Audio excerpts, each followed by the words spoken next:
మంచు పడుతున్న ఒక వింతైన ప్రదేశం. చుట్టూ అంతా తెల్లటి మంచుతో కప్పబడి ఉంది.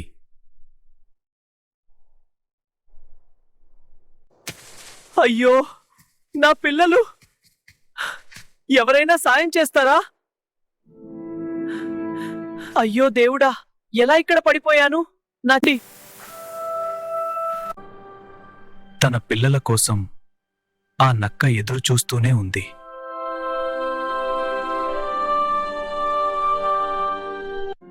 తన పిల్లల కోసం ఆ నక్క ఆశతో ఎదురుచూసింది. ప్రతి అడుగులో ఎవరో వస్తారేమో అని చూసింది, కాని మంచు తప్ప ఇంకెవరూ కనిపించలేదు అని. అమ్మా, ఇక్కడ ఎవరో ఏడుస్తున్నట్టుంది. అమ్మా, నువ్వు విన్నావా? ఎక్కడో ఎవరో బాధగా ఏడుస్తున్నట్టుంది పాపం. మనమోసారి చూసొద్దామా? అయ్యో పాపం నక్క, ఎంత కష్టంగా ఇక్కడ ఇరుక్కున్నావు. భయపడకు, ఇప్పుడేమీ నీవు ఒంటరిగా లేవు.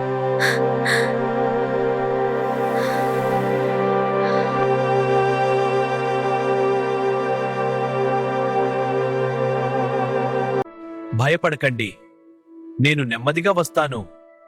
ఈ తాడును పట్టుకోండి. మీ పిల్లల దగ్గరకు మిమ్మల్ని తప్పకుండా తీసుకెళ్తాను కాను. ఒక్కసారి గట్టిగా లాగుదాం. భయపడకు నక్క, మనమంతా కలిసి ఉన్నాం.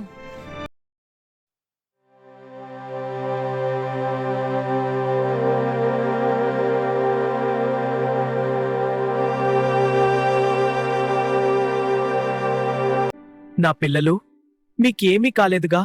మీరు సేఫ్గా ఉన్నారంటే చాలు.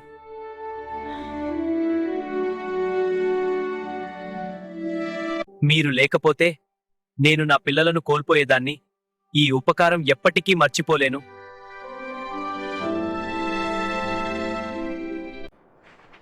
అమ్మా, ఈరోజు మనం నిజంగా మంచి పని చేశాం కదా?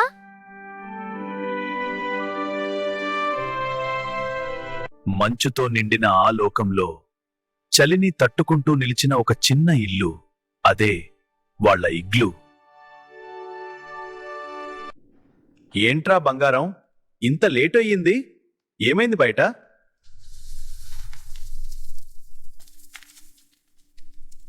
నాన్నా, ఈరోజు నేను ఒక చిన్న తమ్ముడిని రక్షించాను. అమ్మతో కలిసి ఒక నక్క పిల్లని గుంటలో నుంచి బయటికి తీసుకువచ్చాం. అబ్బా, నేను అనుకున్నట్టే నువ్వు చాలా ధైర్యవంతుడివిరా. ఇది నిజమైన మంచి పనితంతి. నాన్నా, నాకు నిద్ర రావడం లేదు. ఒక చిన్న కథ చెప్తావా?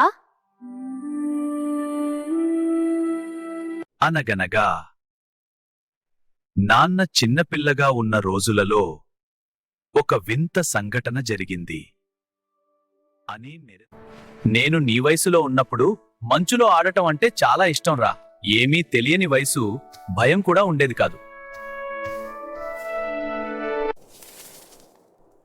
అరే, ఇది ఏంటి? అమ్మా!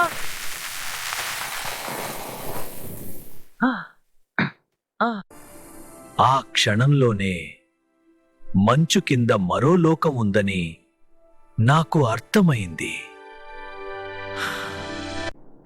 ఇక్కడ ఎవరూ లేరా? నేను ఎలా బయటికి వెళ్ళాలి? చాలా భయంగా ఉంది. నువ్వు కూడా ఇక్కడ పడిపోయావా?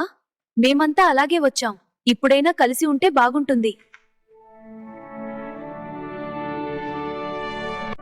అప్పుడే మాకు అర్థమైంది, ఇక్కడి నుంచి బయటికి వెళ్ళడం అంత ఈజీ కాదు, కానీ బతకాలి అంటే కలిసి ఉండాల్సిందే.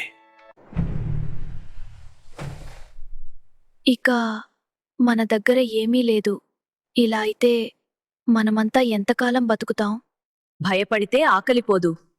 బుద్ధిగా ఆలోచిస్తే దారి కనిపిస్తుంది. మీరు నన్ను నమ్మితే నేను మీకు ఒక దారి చూపిస్తాను. నన్ను కట్టేసినా, నన్ను బెదిరించినా ఆహారం ఎక్కడి నుంచి రాదు. ఇది మాయ కాదు. బుద్ధి పనిచేస్తేనే బతుకుంటుంది. నా మాట వినండి, ఇదే మన ఏకైక అవకాశం. 2 రోజుల్లోనే ఆహారం అయిపోయింది. నీ అపమితుందే. నా ప్లాన్ పనిచేస్తుంది. మనం కలిసి పోరాడాలి. నీ మాటలు చాలు, మేము నమ్మలేము. ఒరే, నన్ను తిన్నామనుకుంటున్నారా? మీకు అసలు జాలి లేదా? అనవసరంగా మిమ్మల్ని నమ్మానుకున్నా. ఆ క్షణంలోనే మాకు అర్థమైంది బలం కన్నా బుద్ధి ఎంత గొప్పదో.